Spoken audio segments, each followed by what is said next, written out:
Well, ladies and gentlemen, we are here again. It is WREXtra time. I am Paddy Power. This is the local pundit, and we have just been beaten 2-0 away at Hull. And they deserved it. Every bit of it. We deserved nada. Not a draw, and certainly not a win. So tonight is a tough night. There's not a lot of positives in that match. So who is going to come in and save me from going down and down and down into the dark place tonight? Tonight is probably a hip karma night. Let's try that out into the world. Is hip karma around with our positivity? Because we need some positivity tonight.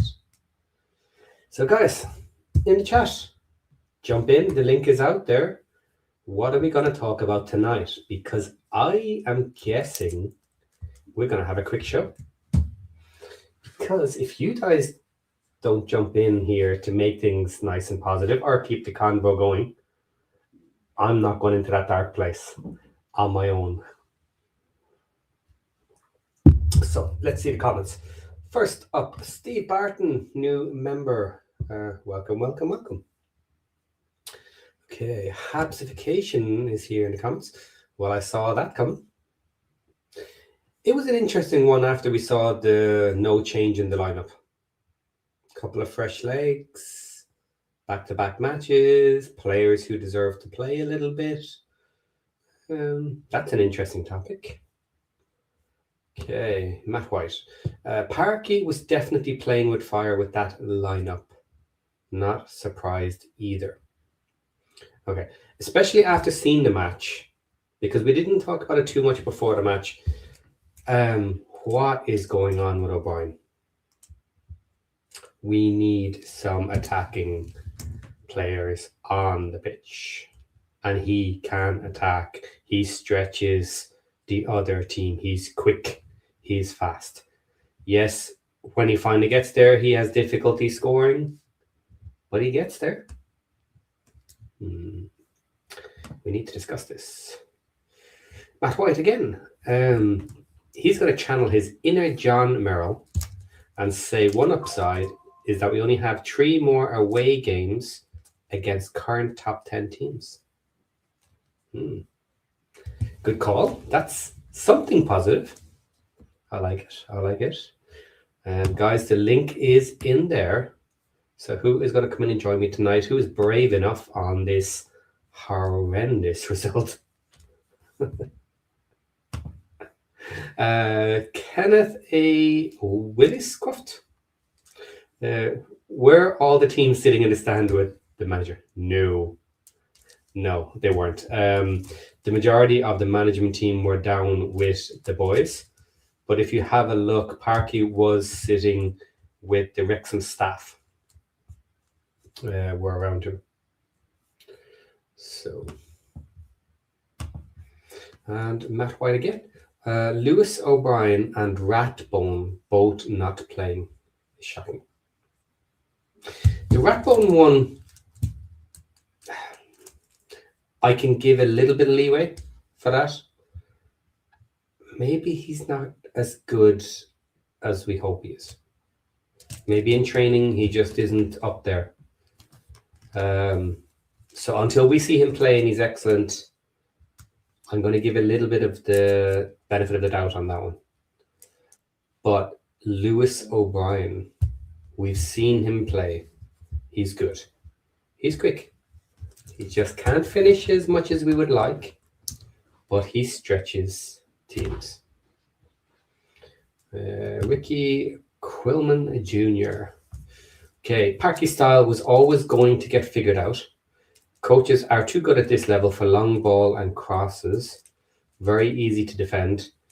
That's why we haven't been scoring. Yeah, potentially. I will say, though, we have always gotten opportunities, even if they were not amazing opportunities. We had chances tonight, guys. Open goal. And he couldn't get the ball on target. Kiefer Moore, that is, of course. He had a horrendous night. And then we got a nice penalty. Moore steps up, and it was the weakest, poor penalty I've seen in a while. Where was Josh Windass when you needed him? He was sitting on the bench. But Moore is not the only one out there. Broadhead could have taken it. Let's see. So Habscation is there in the background. I see you, Habs. We'll bring you in shortly. I'm going to pull up some stats as well. And let's have a look at how bad the match actually was. So fair enough on Rathbone. Lewis O'Brien can at least provide pressure and a lot of effort and energy. Okay, yeah, I agree. It chances were 3-2 to them. They made 2 and we missed both. Story of the night. Okay, let's have a look at some of the stats then. Why not? Well, first I'm going to show the table. Come on, Habs, I'm going to bring you in. Come on in. Hello. Yo. Right, I'm going to bring up the league table. Let's have a look at this. We're 14th. We are 14th, everybody. If you didn't look, that's not great. We're now bottom half. Yes, we're not a crazy amount of points away from where we want to be. But tonight was a regression to the mean, or even past the mean. Some of our players have been playing at their very tippy-top ceiling, and today they didn't. They were bang average or worse. And then as a unit, we got taken out by a quick team who had just taken a kicking and didn't want to lose again. They wanted it tonight. And they came at us. They came at us quickly. And our triangles didn't exist. Our passing was horrendous. And our long balls, nobody had support up there. When we got into the final third, nobody was there to help finish it off. Agree or disagree, Habs? What do you think? I'll start with the positive. What? We're still in it within the fight of trying to get into the playoffs. So just because we got 27 points, it's not that bad overall. And we were going to lose at some point. Yeah. And if it is to Hull, okay, then so be it. That's going to happen. We were going to lose at some point, and this is one loss we can take on the chin. But here comes some negative stuff. I saw this coming. I said this on Ring and Rant. I said we could either win either a 3-0, 3-1, or a 4-1, or we'll end up drawing or losing because they will score a lot or they will put pressure on us. And I said something like we'll probably lose like 2-1 when I was speaking to Ken about this. And it was close. But instead, it was a 2-0 win for them. But I wasn't shocked with the way we were going to lose. And as soon as I saw that lineup, I just thought, yeah, this isn't going to look good for us. We can only hope for a draw. Because I said it all depends on our setup. It all depends on our setup, and the way we set up, it's not. It end up exactly as is going to be expected. And with the way we were playing, you could tell how glaringly. And I've been saying it in the chat. You've probably seen me put this in the chat. I've said this on WREXtra, on WREXtra Time, and other ones. We lack depth. Yeah. And the players that we have, like effectively, this entire match, we were just playing with 8 men. We were just 2-man down. We were. We were playing with we were basically playing with 9 men. Let's say 2 men down. Okay, call them out. Which 2? The boys on the wings. Okay. Barney and Maka. Yeah, they cannot. You could tell how non-existent they were the entire match. As many times you could see Barney doing a cross, they were going nowhere most of the time, and you could tell he looks feeble. He does. especially Barney. He looked feeble when it came to their defense. He looked like a terrified puppy when it came up to them. Okay. Thanks for that, Habs. We have some others. I'm going to bring them in, then I have some comments before we move on. So 2 seconds. Matt, I'm going to bring you in, and I see Mary trying to get in. So we'll bring in Mary shortly as well. So Matt, hello, welcome to the show. Can you hear me?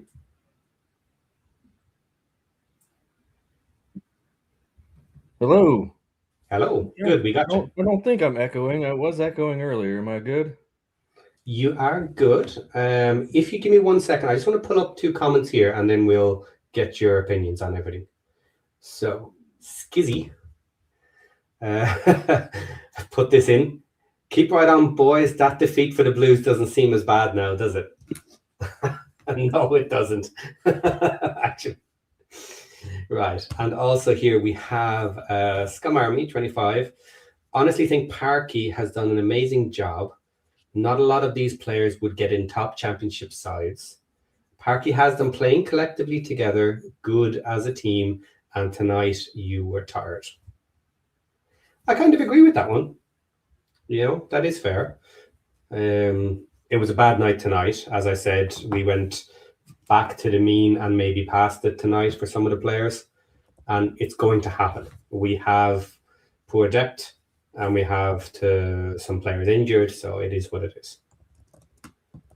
And Ricky says, agreed, we were definitely outclassed. Okay. So, Mary, I do see you trying to come in, but it's not connecting, it appears. So I'll bring you in as soon as you get that sorted. Right, Matt, over to you. What's your main thoughts? My main thoughts are our lack of wingbacks is definitely starting to catch up to us. Yeah. Like we were like I said earlier, we were playing with fire with Macca on the wing there. And Barney, like Hab said, he's too one-dimensional. And for that, I think it was the second goal, Barney was the one that got beat. He just did not get back. If you go back and watch the replay from half field to the 18-yard line, he got outran by about 5 yards, which is kind of shocking considering he's supposed to be one of the faster players on the team. Yeah. Their team was quick.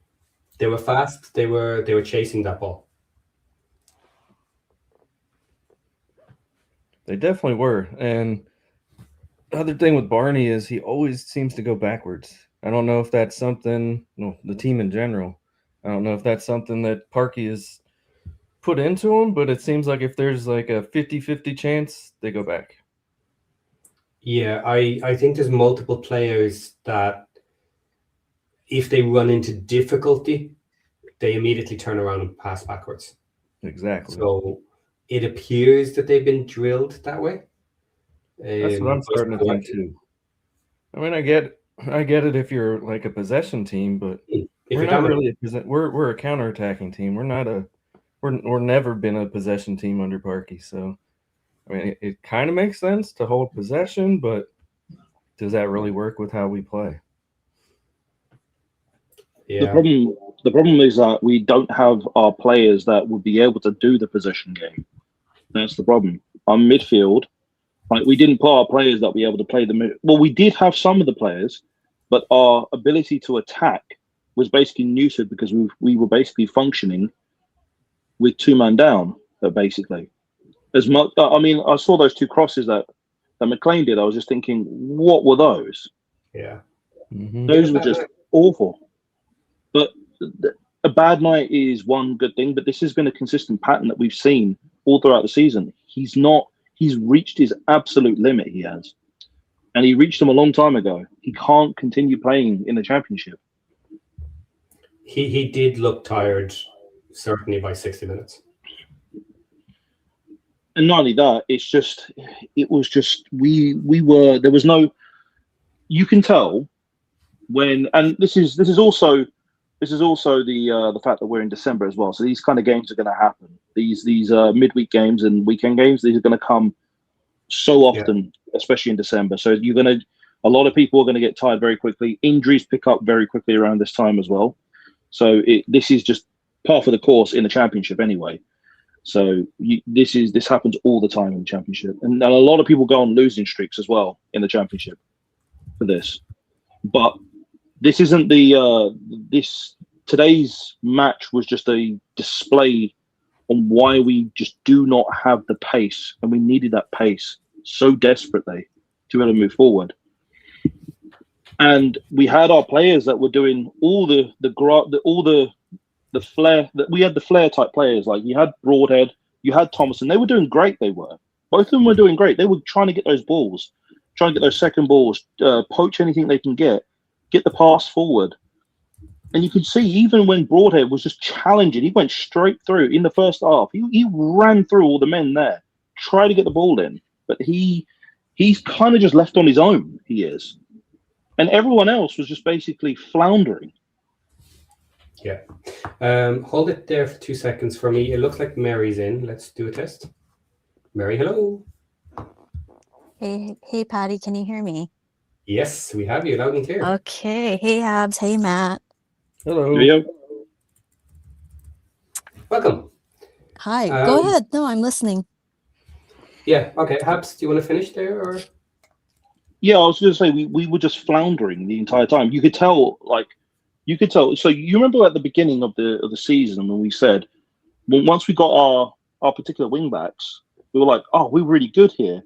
When we got Kabore, we looked threatening, and we had Longman on the other side, but we needed our midfield to be sorted out. Once we got Kakachi and Kabore together, our midfield was able to operate much more effectively. Yes. Now we've got that midfield, but we lack the wing backs to be able to do the kind of a switch between attack and defense, like that switch to do that immediately. We just don't have that now, and we're left with Barney and McLean. And there were moments there you could see where the balls are being passed out wide. McLean's just somewhere in the middle of the byline. He's on the halfway line. He's barely even able to get the pass from the other side. He's not quick enough to get there. And you can just with Barnett, he doesn't have the physicality or really the courage, more or less, to be able to just take on man for man the people in front. When you had Kabore there, he was putting himself online. He's putting his body on. He was just running straight through him. He had bravery. He did. The amount of times that we've seen him do that, and with Kakache, he had the physicality of being able to just say, "You come and chase me, and I'll push you out the way, and I can run faster than you at the same time." We lack that. Yeah, part of the problem I see with Baka is he's not willing to go forward because he'll get caught out of position and won't be fast enough to get back in defense. He's scared of moving forward into attack at times. It's kind of my view on it. He's paying more to the defensive side, and tonight he wasn't great in defense. I have the pace as well. Sorry? It was the pace as well. Yeah, the pace for the other team. So, okay, Mary, let's have a word with you. What do you want to say? I want to chime in what Hab said about Barney, because I have 2 post-it notes while I was watching that game, just filled with really angry hot takes, and Barney is one of them. I don't think Barney should be in our team moving forward on this championship run. I think he's League One quality. I don't think he's good defensively, but he offers nothing offensively. So it feels like we're playing minus one man.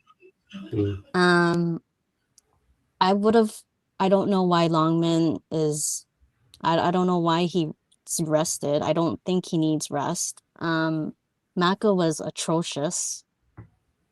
Barney, if Maka doesn't go by January's window, I think Barney should, but I don't think Parky would have the balls to do that. And I don't think Rob and Ryan would back that. I do believe that Rob and Ryan do not get involved with players. They've said it before. So, yeah, I don't think it's their call that way. I think they're tactically staying away from any of those decisions. But do you release think players. that like Parky, he has so much respect from the leadership and from the locker room. I mean, look at the players that we released at the end of the year. Mhm. It was Mark Howard, Stephen Fletcher, Jack Marriott, and like I mean, all these guys that did play a crucial role in our League One and previous seasons, they were released at the end of the season. I don't think that they're going to be released mid-season, and Mhm. I don't think we're gonna get another wing backup. I would like one, but I don't think we're gonna get one. And if that's the case, then Barney does have to play, unfortunately. But I don't see, I don't know, I don't see Barney's his improvement. It's not there. Okay, what do you guys think? Because I have thoughts on this. You okay? Actually, no. Let Matt go ahead because I always talk.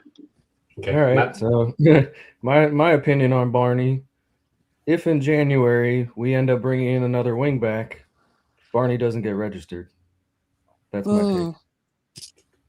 I agree. Do we all think we will get a wing back, either left or right? One. I No. hope so. I don't know who's going to be out there, but I sure hope so. We have no Abs. choice. We have to get wing backs. We have no choice I think so. because no. Go ahead. Go ahead. We have to find someone, and if they're not good enough to take over from, say, Kabore, then we need someone as backup so that we're not as weak if we lose them. Now, obviously, the preference is for someone better than Longman who can cover both sides, but that's extremely hard to find. So upgrading either side for the bench, at least, if Kakache and Kabore come back and are able to play. But we need at least one more. This is what's leaving us weak, where we lost both our first left and right. And that's been the biggest problem all season. How many games have Kabore and Kakache and Kabore played together? What, three out of 20, something like that? Mm. Yeah. And when that's the main position in Parky's system, there's your problem. You can tell when we have those guys, our passing game improves significantly because then we're able to play the passing game. We can play the possession game. We can press hard as well, especially when we have O'Brien who has the freed up space to be able to go on the press and be able to bring us going forward. Yeah. But because we've lacked so much pace on this, when we had Blackburn Rovers and when he was taken off, it wasn't his fault for that fact. It's because the wing backs, and I saw this immediately, that our wing backs are not going to be able to handle this kind of pace. And then you run into these players with the kind of play style that Hull has, which is a very press heavy, possession heavy style football. You're going to end up with this kind of situation where they're just going to keep pummeling you every time, and they're going to control the midfield along with the wings, and we just don't have that. And that has been a perennial issue that's been going on. And I saw a lot of people in the comments, and I see people are probably just going to say Parky out, but this isn't Parky's fault. This wasn't specifically Parky's fault. He's only working with what squad he has. Like, who else are we going to stick on the wings? Nobody. Yeah. And in fairness, we are playing as a team. We are pushing in the majority of games. We are probably achieving more than maybe the players' level rates at the moment with the injuries we have. Bigger than the sum of the parts. Yeah. And Parky has always had that. He has not really gone for the talisman. I know we had Mullen for a while, but when Mullen wasn't there, the team pulled together and everybody was scoring. And that is something Parky does well. He generally gets the sum of the parts to be greater than they are individually. Well, you'd And one argue thing, that Moore is like his go-to guy. You could argue that. Yeah, I think that's more generally because of the style. Um, but yeah, that's fair. And I more think needs runners. especially More, because we're weak now. But when we're not weak, more people are scoring. Go on, Hans. what I was saying is that Moore needs runners. Yeah. Hmm. He needs runners. The only reason why he's able to get the kind of scores and he's able to be a threat when he can be the fox in the box is because we have our runners to be able to cover that area. We don't have those, and Windass is able to push further forward. And if we had Kabore and Kakache on there, and we had, let's say, whether it be O'Brien and Windass or whether it be Broadhead and Windass, they function a bit differently. And we have Moore up front. Moore could just sit deep and come in, or he sits further forward and acts as a fox in the box to be able to get the goals in. But that only happens when we have those people to come in and with speed and pace to go into that area. But that is the main issue. This is the thing I'm going to be hammering home, that we're probably, our next match we got with Watford, we got coming up. If we see the same lineup, we should be expecting similar results, whether it be a draw or whether it be a loss. I agree. Yeah. Yeah, interesting. Obviously at home, we're expected to attack more. Paddy, can yeah. I chime in on that whole wing back situation? Yeah. So I do agree. I think we do need a wing back. I don't think we're gonna get one. But I do think our wing back, left and right side, I think we're weak. And I think Parky knows that we need quality players on either side to help alleviate the midfield pressure. Yeah. I like the trio of Sheaf, Dobson, and Thomason. The thing that bothers me is that we've not seen Sheaf and Thomason in form because of whether they were lacking consistent minutes or because either Sheaf or Thomason were injured in the beginning of the season. But I actually like that midfield trio. I think if we had a Kakache and a Kabore, and we keep Broadhead and Moore as our front two, I think that's a very, very dangerous lineup. And you can leave O'Brien and the Windass out, but I think that is that I would think that's a dangerous lineup. But yeah, I think it's because we lack quality in our wing backs. And I think this game, like Barney and Maka, I was so fumed with Maka because there were so many gaps between him and Sheaf. And Maka was too slow to fill that gap because he was too forward, or he's too slow because when Hull is pressing and they're attacking, Barney and Maka have to run up and they have to play a back four.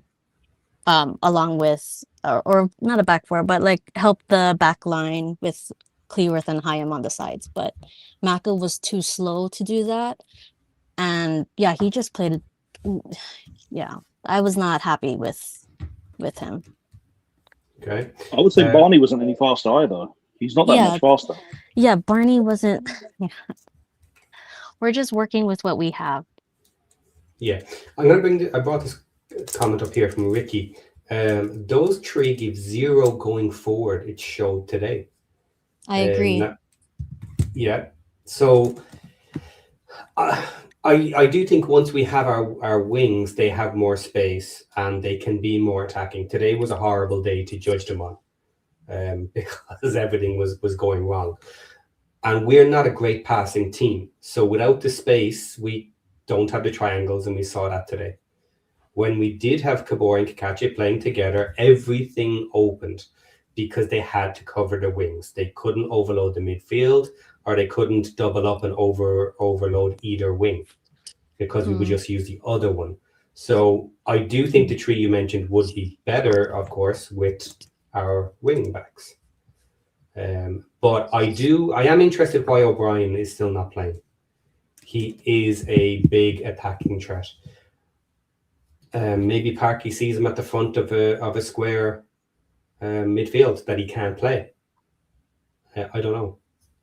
I think it's because of the lack of space he's given.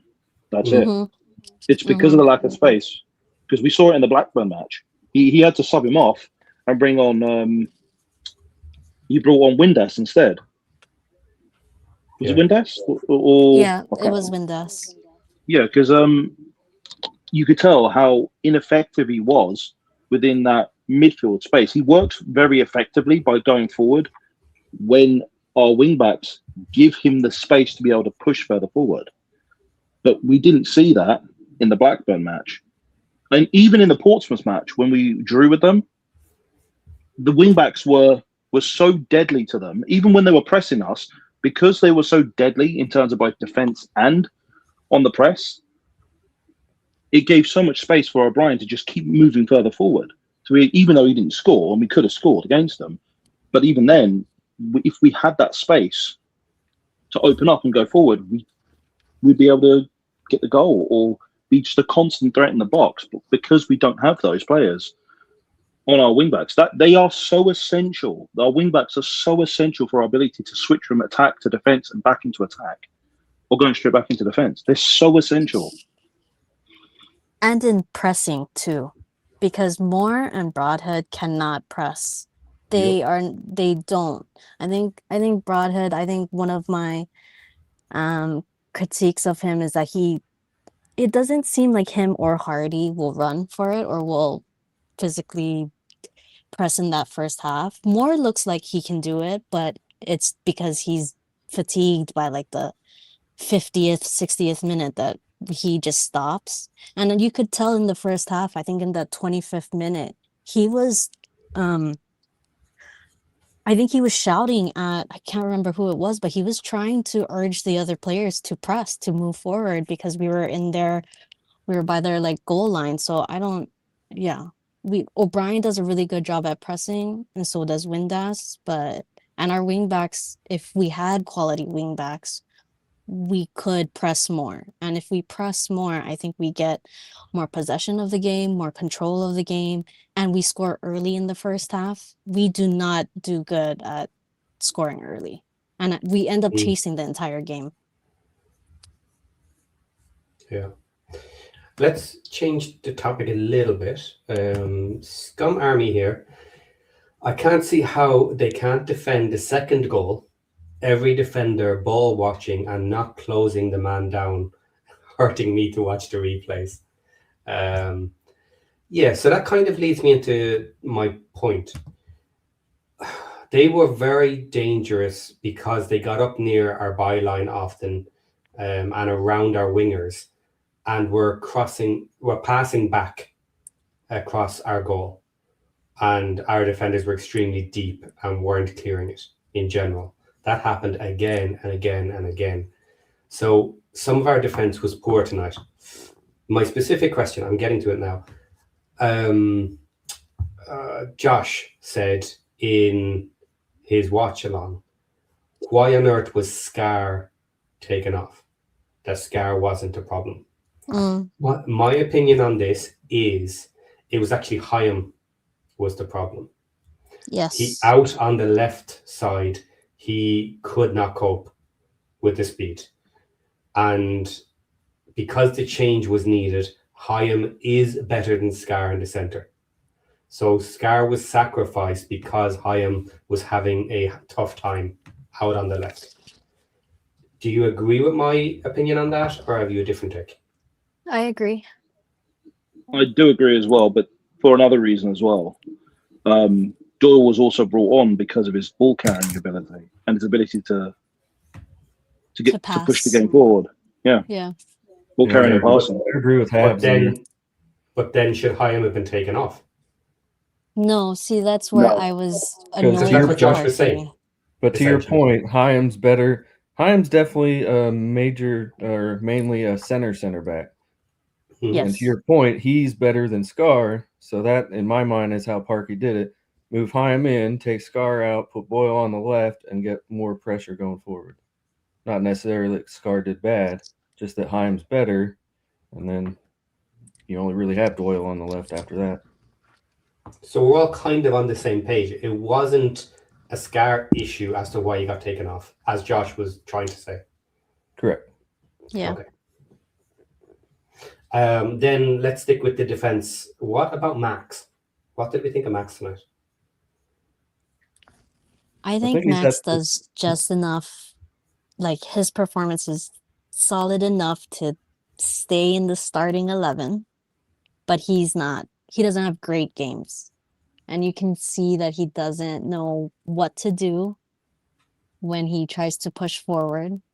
He can link up some play with Barney especially, but I don't think he knows, like, I don't know if he has the IQ to make those smart passes like Doyle, but he does just enough solidly as a center back, to still continue to be in our starting 11. Okay. I kind of agree with that. I simply think that Max got a little bit lucky in that we didn't really upgrade that position this season.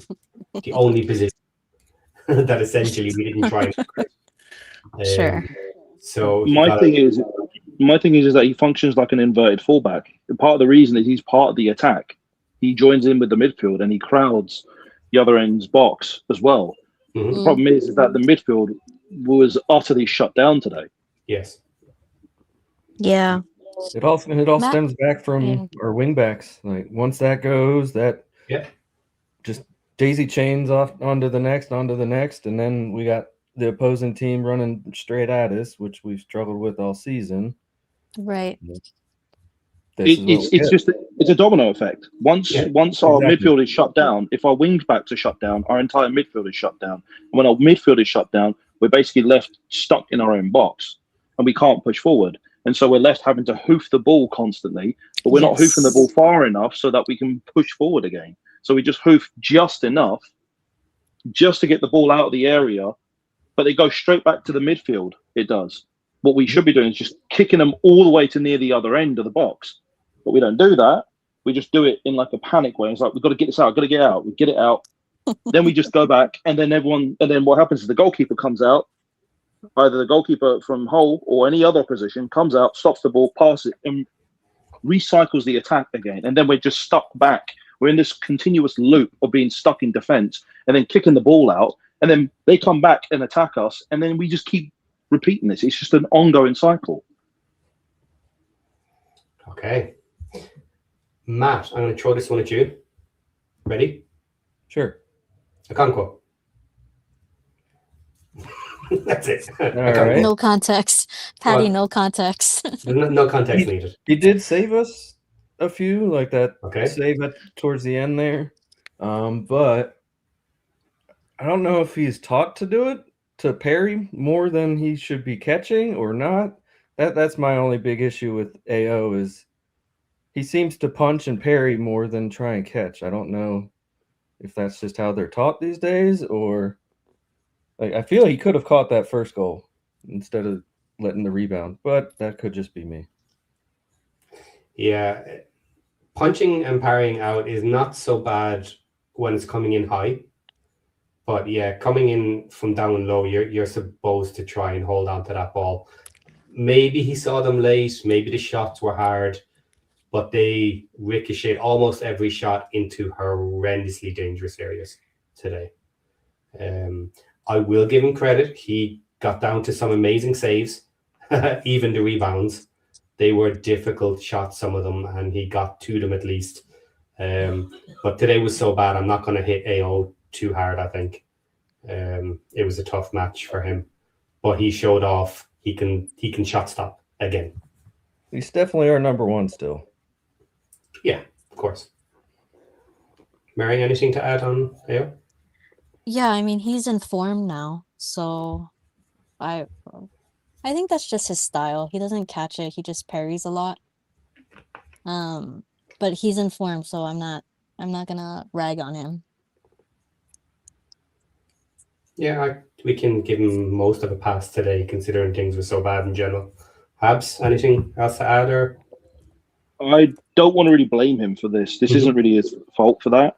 I mean, when a ball's coming at you with such speed, you need to, and if they're that close to the box as well, you've got to react almost immediately, and you've got to do the most quickest thing you can do at that point.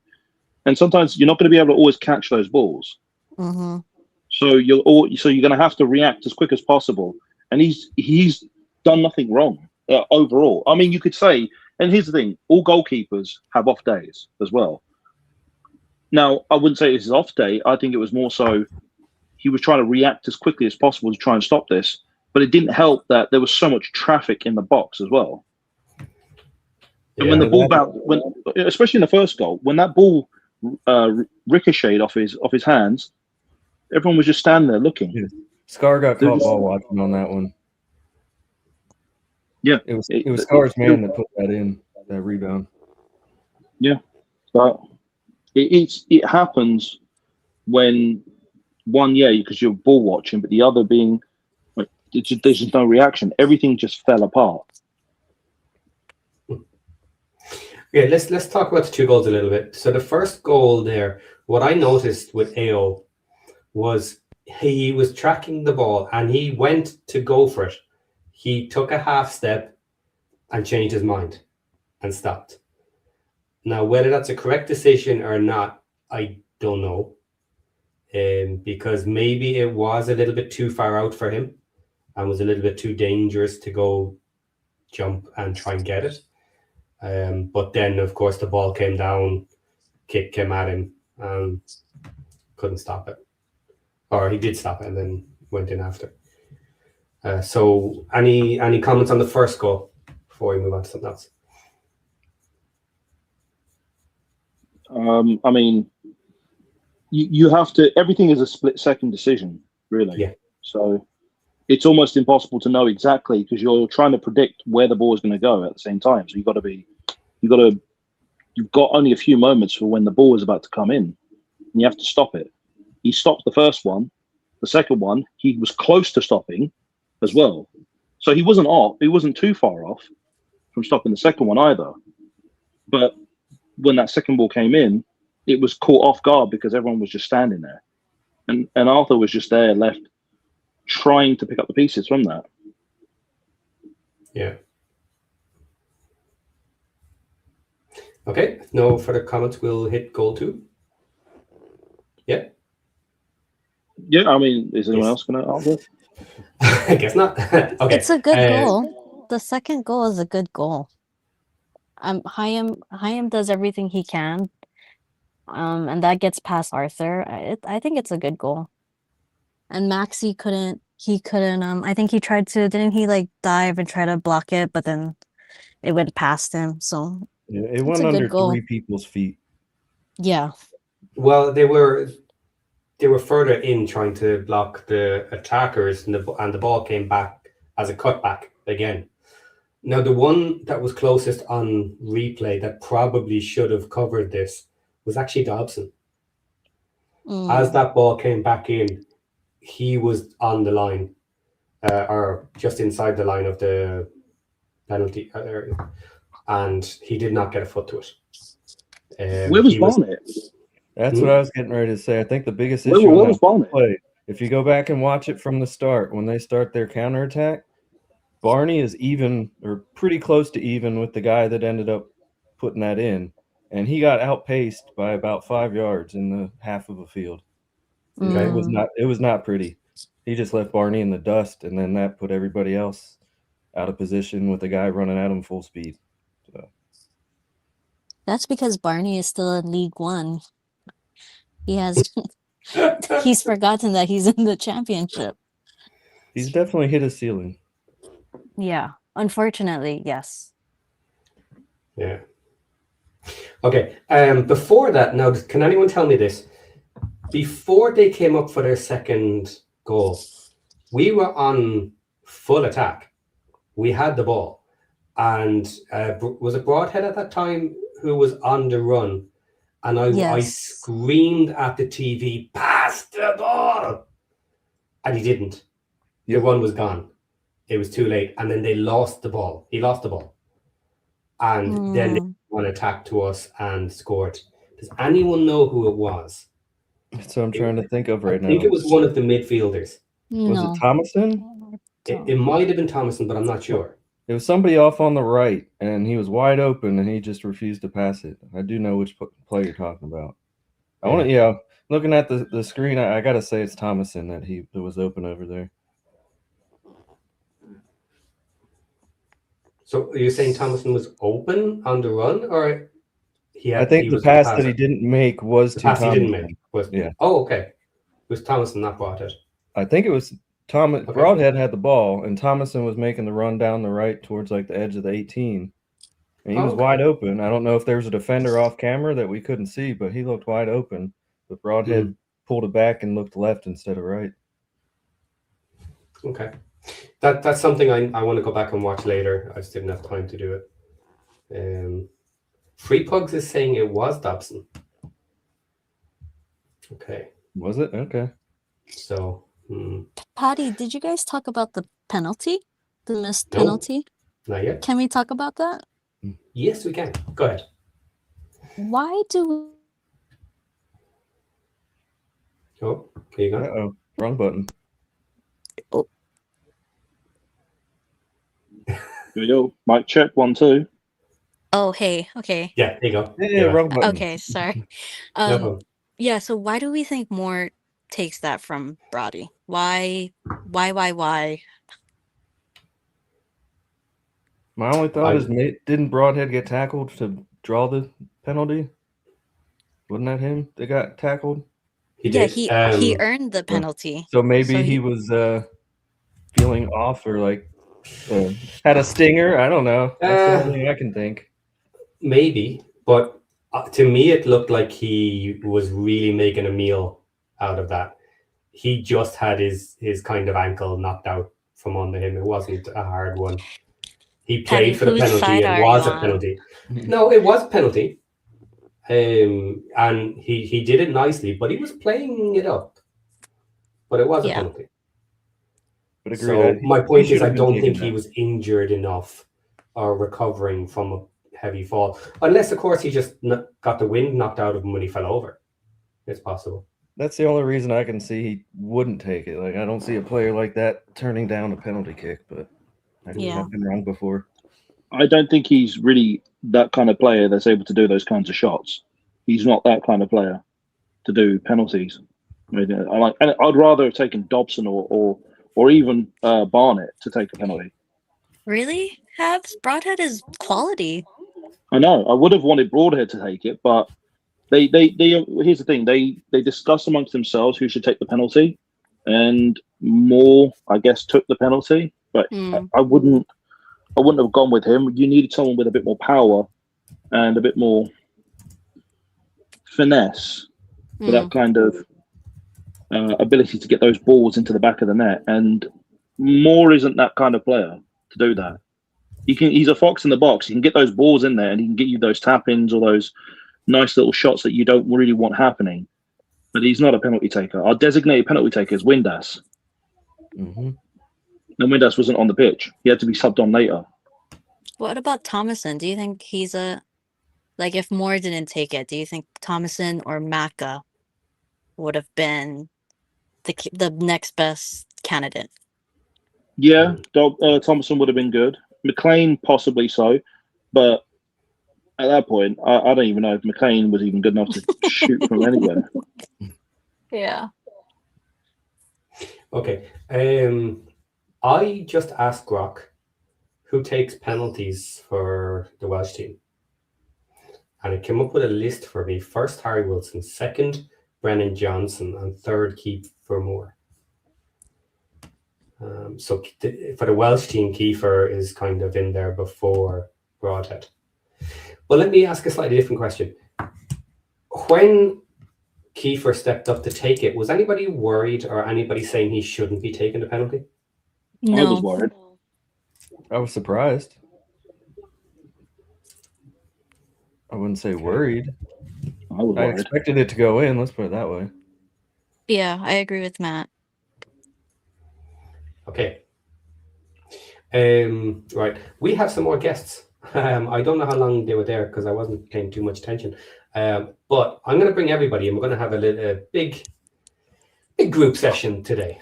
So, guys, let's bring in and welcome Brian Burton and Mark.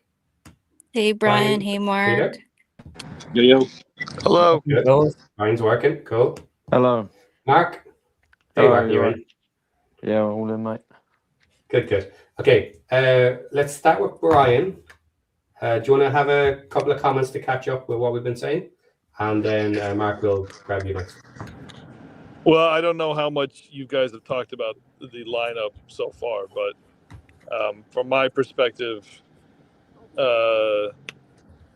points were dropped. I won't say the game was lost before it kicked off, but I think points were dropped. I think there were several major problems with the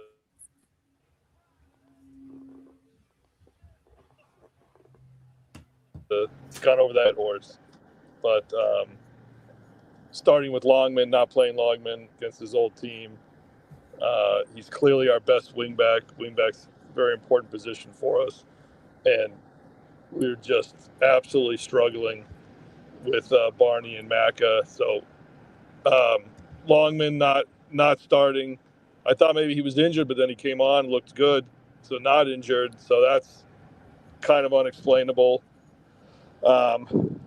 I think Macca certainly right now is a 1 game a week player, starter for certainly, and probably Sheaf also, except maybe midweek home game. We could probably get two starts a week out of Sheaf, but the two of them together starting 2 consecutive games in a week, totally untenable, and just our midfield of Thomason, Dobson, Sheaf.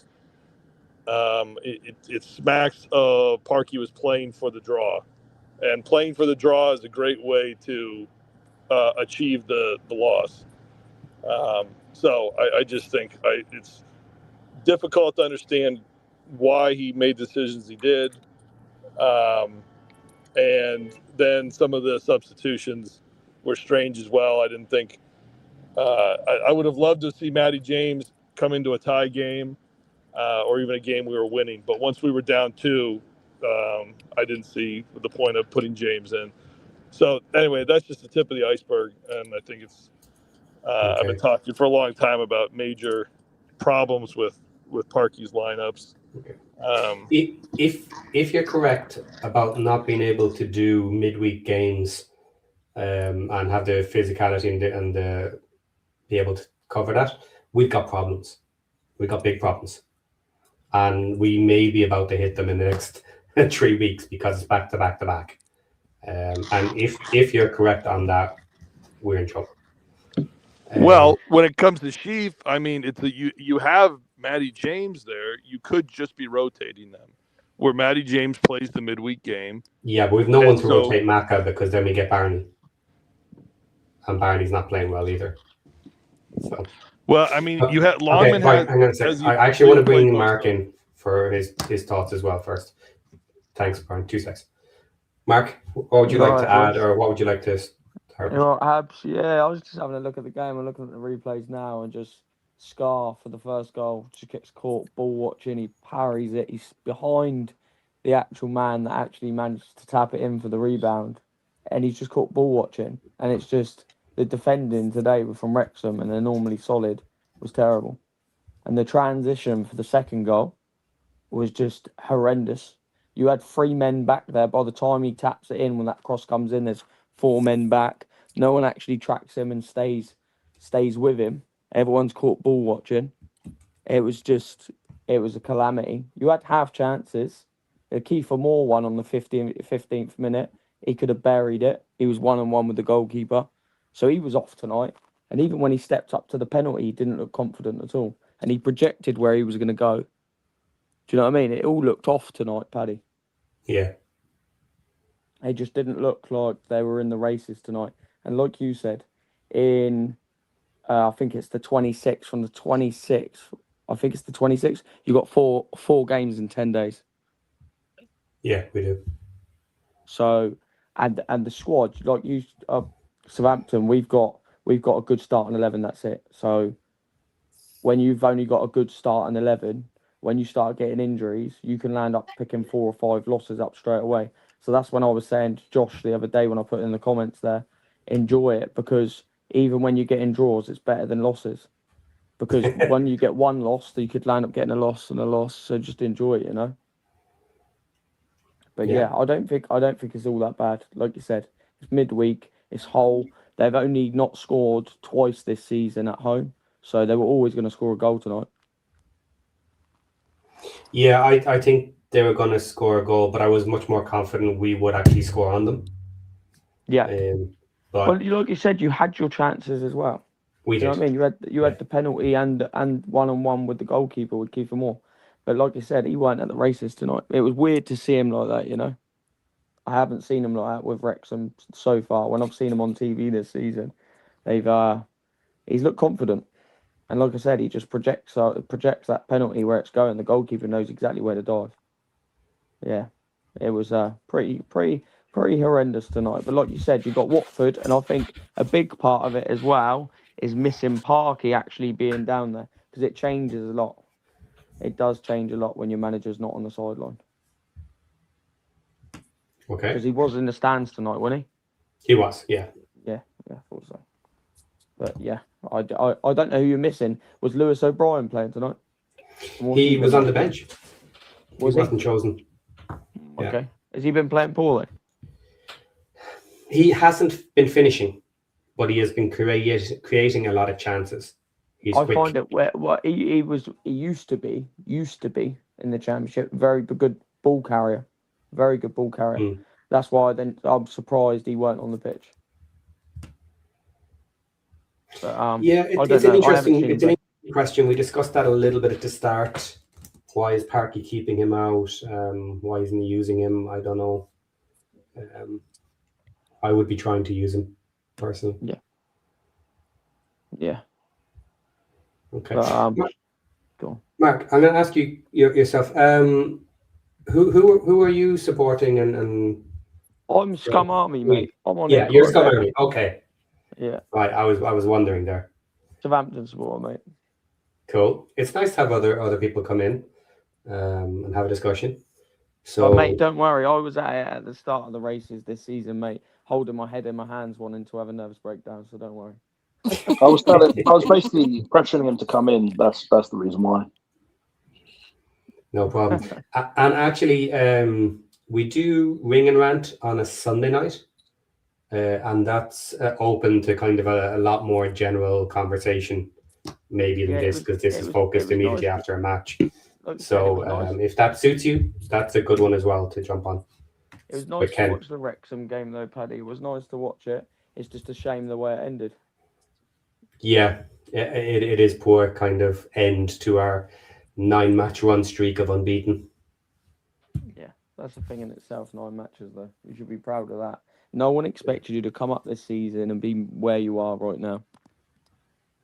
Yeah, that's true. We had a lot of doubters about it so far.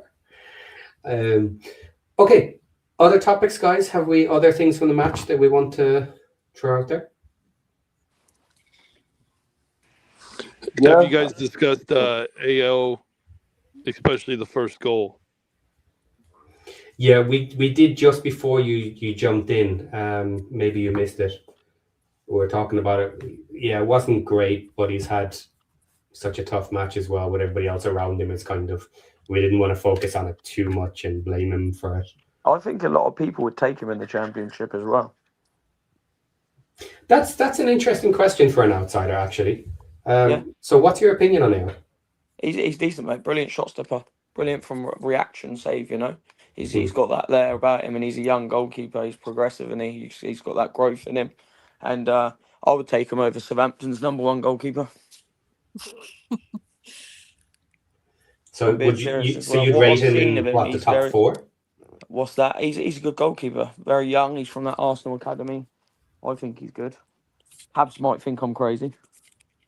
No. I can. He's probably one of the best Championship goalkeepers we got. Was one of the best goalkeepers in the Championship right now. The only reason he hasn't been taken is because we've got him. And the only reason he isn't playing for Arsenal is because they've got people like David Raya. So Yeah, I would say he needed to prove himself in the Championship. So I don't think what he did in League One was maybe good enough for the better teams in the Championship to take a shot on him. But I think he's definitely starting to prove himself as a potentially top 6 in the Championship. Yeah, like I said, I think that I don't know what anyone else thinks about it in the chat, but for what players you have in that team, I think Parky's done an amazing job. Like I said earlier, I said it in the chat. I think he's done a really good job with the players you've got. There's only like a couple of standout ones there. Kiefer Moore was playing for an Ipswich side that got promoted how long ago? Like I said, they've got a couple of like standout players, but apart from that, they work really good together as a team, don't they? Especially defensively, and today it just weren't there. Yeah. it's all just dominoes. It's all dominoes at that point. Mm-hmm. It all starts with the wingbacks. It all starts with the wingbacks. It always starts with the wingbacks. They are so essential for everything. Otherwise, once those two go, then our midfield goes, and then our centre forwards are basically stuck, and they can't progress forward. So they're just basically stuck, and our defence is basically left having to just play their game, and then our midfield has to come and track back. Yeah, Habs. It's the forwards, but it's also the midfielders. When you go back to that Coventry game, when you have the two number one wingbacks, they make our midfield so much better and so much more effective. Opens the play right across the pitch. My best analogy is imagine a basketball team where the point guard and the shooting guard can't shoot threes. Everybody's just going to collapse in on the center. Same idea. Our wingbacks aren't fast, so the outside defenders collapse in on our midfield, and then domino effect. And also, when we have our wingbacks, you know when you see Max play, he becomes even more deadly as well. Yeah. He loves an overlap. He does on the wings, yeah. I think someone said that Kakachi, when he actually comes back, he goes to the African Cup of Nations. Do you see yourself getting another win back in January? I do. Yeah. I think we need at least one in January. Yeah. And we see what happens with Kabore. Paddy, you put in the Discord that you thought that if we tried to get cover for Kabore, that he may be less likely to want to sign with us in the off season. So can we are there elite 2-footed wingbacks out there where Kabore doesn't think he's being disrespected? If you want to pay 15 to 20 million pounds, yeah. Well, we got the money now. Well, we have the money. We have the money. How much money do we have, and are we willing to spend it right now, and in what position? There's a huge discussion about January window. We will buy. The thing is, in January windows, they're very hit and miss, aren't they? That's your only worrying thing. Yeah, I would rather a loan in the January with an obligation to buy than actually buy someone, because 9 times out of 10 you buy a player, absolutely stinks the place out, and you're stuck with him for a couple of seasons. Look at Connor Cody. What have you signed him for? A year, 2 years? I'm not sure how long we signed him, actually. Yeah. I'm surprised he's not been chased out with the pitchforks. We're going to make a couple of mistakes here and there. No, everyone does. Everyone does. I wouldn't be surprised if he's not registered in Can't January. even take a shot on goal. We've had some success in January. We have. I guess it is hit or miss. It is hit or miss, but you can hit. I mean, Smith and Rodriguez. Well, the issue with January for me is who's available. Because are the boys really going to push for playoffs? In which case, they're going to pay ridiculous money for wingers because we need them. Or are they going to be a little bit more careful and only buy who is available and which position can they upgrade? Because we need to upgrade a lot of positions. So we will take a couple in January just because we have so much work to do. but I wouldn't be surprised if it was in positions that we were surprised by, simply because the right player was available. So we have to wait and see with January. Could be very We're gonna different. have, and I agree with what Mark says. We should go for a loan or a loan to buy. With if we can try get anyone from either, I don't know, maybe some. There are some players I can see. Blackburn with Ohashi and Morishita, they're pretty good. If not them, then we should probably look to the Premier League or to the Bundesliga to see if there's anyone available from there, because they got some pacey people. Yeah. I was looking the other day at Irving for West Ham, who's still not really getting any playing time because it's only a few months, the second half of the season. You think he would consider a loan to us? Don't know. I think there's young academy. The best thing about January, which I've always said, we've managed to get a couple of steals previously from higher teams in the Premier League, and people say it doesn't work out. I've heard people say it before. Always worked out for Southampton. We've made money off academy players through the years, but not even just that. They've been prolific for Southampton as well. Some of the players we've signed in the past. So sometimes going to the academies of like Man City and stuff like that, sometimes that can be like brilliant for you come January, you know. So hopefully you've got a couple of scouts out there looking. I would kind of agree with that logic for January for us, because if you say we now know we have positions where we need people to play, and you go look in the top academies and can tell them we are going to play them because we need upgrades, and we could do potential loan to buy, or at least we have the money to buy them. Yeah, they always tie you up with these contracts as well. Yeah. They don't want to just sell these players because they're really good academy players. They land up putting buyback clauses in there for like 50, 60 million and stuff because they don't want to actually let these players go. The only reason they let them go is because they won't fit into their first team. So they let them go. And 9 times out of 10, they actually land up swinging around and they have like first obligation to actually buy them back. But we got Doyle. That's how we got Doyle with Man City. Yeah. So we have a good relationship with Man City, and we're willing to do that because I guess at the moment we're in a position that it's more important to get the player than to worry about the profits later. Yeah. So that's fine. And if we get a loan with a potential buy in the summer, it doesn't matter to us. If they work out, we'll pay 15 million for them. And we'll give a hefty chunk of resale or first preference sales and stuff like that to them. It won't bother us. Now, I don't know if anyone else has seen the actual league anyway. Everyone drawed tonight, you know? You're only like, 4 points away from 6, isn't it? Top 6? Still. Is it 4 points? Let me bring it back up. Paddy, can I make a comment on the January window? And this is a question for everyone. Would you guys be upset if we didn't get anybody? And if we don't get anybody, where do we fall on the table at the end of the season? We'll stay right where we are if we don't get anybody. Right. 15, 16, in that area. Yeah, 12 to 16. Yeah, I'll stick with my original prediction, 12th place, if we don't add anybody. I think it's hard not to get to end of January, and if you're still around there, 6, 7 points, I can't see why they wouldn't spend.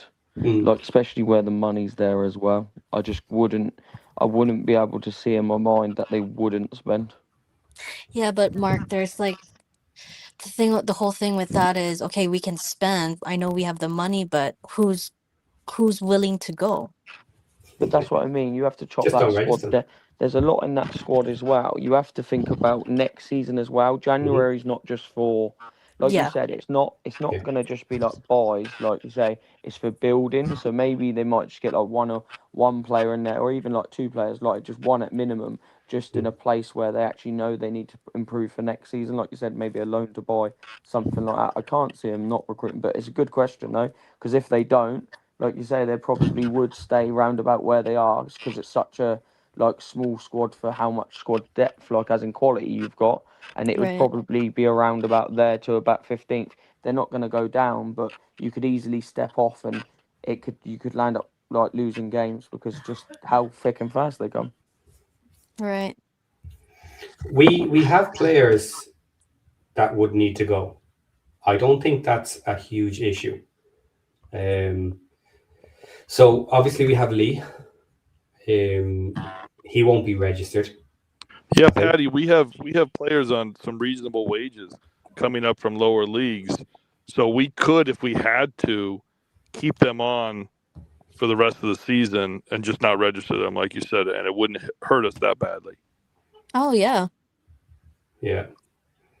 Who would you like to see? Who would you like to see go? Lee Macca. and Mac. Well, I say I hear Macca all the time when I watch the podcast and that on YouTube and that. Well, Mark, did you think that Macca had a good game?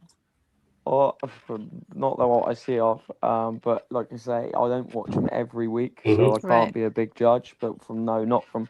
I don't think anyone also in the back line. I don't think anyone really had a good game today. Yeah. Okay. And they were playing whole for their first goal. It was like Route 1 football, just hoofed it up the pitch, and it just caused them trouble. It was literally just Route 1, straight from goal, wasn't it? Yeah. Right. Okay. The thing I was going to say is, if we've got we have this nice working relationship with Man City. Yeah. With the fact that we got Doyle, we could get because their academy is top notch. They got like it is world class. The kind of stuff they produce in terms of talent, they've got incredible ball passers, ball carriers, and everything else, and they're extremely technical because they come through that system for which Pep's basically infected the entire place. But if we can get some of those, and we can convert them convert some of the players into wing backs, we could turn them into the kind of players we need them for, like physical, brave, and what we have is basically with Kabor and Kakachi is physical, brave, and fast. Yeah. That's what we need. We need physical, brave, and fast. Like you say, it's like Chelsea as well. These clubs, they've got so much money that they invested into their academies. And there's probably 20 players that go out, and we've signed some of these players and we've sold them for 50, 60 million later on. I know that's not the point, but what I'm saying is there's really high quality players there, and they really do. They want to make a name for themselves. So it's not like you're buying a rubbish quality player. They're playing in the Champions League at under 21s level and whatever else for their team. So they've got good quality, and they're playing for their national sides. If not, you're going to go to someone else with not that experience, with a young player as well. They want to actually try hard, don't they? And they're young as well. You don't want someone on the back of their career, a donkey like Connor Cody, that don't want to, you know what I mean? That don't want to do anything. You don't want that. You want someone hungry. There is another option. We have another option as well, because of our recent business dealings with Apollo. So we could go to Atleti as well. That would be nice. Yeah. Maybe. Okay. Leaving that aside for a second, something that has changed with potentially January. We don't generally like loans, or at least Parky doesn't appear to like loans. But the difference with a January loan is you have until the end of the season, and Parky doesn't like the idea of losing someone in January, so that makes it easier. The other thing is he now knows what players potentially aren't good enough and who he can sit. So bringing in these new players and giving them a shot as a loanee, he can honestly say to teams, right, I have these players I'm basically going to sit if your guy's good enough. He's got a starting position if he can handle it. So one guy to consider is if you remember Lima from Wolves, who went to Porto, but I don't think he's even had one appearance for Porto yet this season. So maybe they might want to recall him and get him something into else. championship minutes. But it all depends on how Wolves is dealing with everything. So Yes, of course. Yeah. Well, maybe Yeah. they see him as a starter next year. The thing is, there's got to be players out there as well with 6 months left on their contract. There's lots of players. At Southampton, we've got about 8 of them that are load. Well, not 8, but there's about 4 players that are all 6 months and then they're out of their contract. You know, there's players out there. You know, I'm sure that they're sweeping the market already. Like you said, they're not far off those playoffs. I would not be surprised if Wrexham make it in the playoffs. Well, I have a comment on what Habs was saying about converting players. Well, 2 things. Mark, you have simultaneously complimented the Wrexham team and also insulted us by pointing out that Connor Cody is a donkey signing. Thank you for that. And the second thing was, if we don't get a wing back, and if we can convert, if Parky is willing to convert Doyle as a backup wing back, because I think he's a better passer out of all the center backs that we have, but I don't think he's our greatest defender. But if he's willing to convert him into a wing back, similar to how Tom O'Connor got converted into a center back, I think that could somehow like give us a positive boost, and maybe we could do some damage. What do you guys think about that? Yeah. he's played as wing back at Norwich. Perfect. Yeah, I think if having he that- was willing to try, he would have already would've. tried. I wish he would. I wish he would. It would have been more successful tonight, but I don't think he is. Mm. Well, The thing here's- is, if you've had all those people that already play there, like Kakachi and that, would he have experimented? If he's already had them set in their places, when's he had time to trial it out? You know, Yeah. you can only try all those things out when you're 2-0 up, 3-0 up. You know, in training, it's never actually sticks. So it may be if you go, I'm not being horrible, but if you go on a 2-3 match unbeaten, like start getting beat, that's when they start trying for new things. You know. Yeah. Here's a different option. Maybe come January, Kache and Kabore finally get over their injuries and play the entire second half of the season without issue. That would be option And A. make playoffs. Yeah, it's possible. It's almost impossible for that. I mean, No. injuries will it's knocks will always happen. Injuries always happen. Is it me or the referees in the championship are absolutely dreadful? We've said that the whole way up. National League, League 2, League 1. Some of the fouls I see. You have to like, you have to horrendous. see National League, Mark. You have to see the National League refs. They are.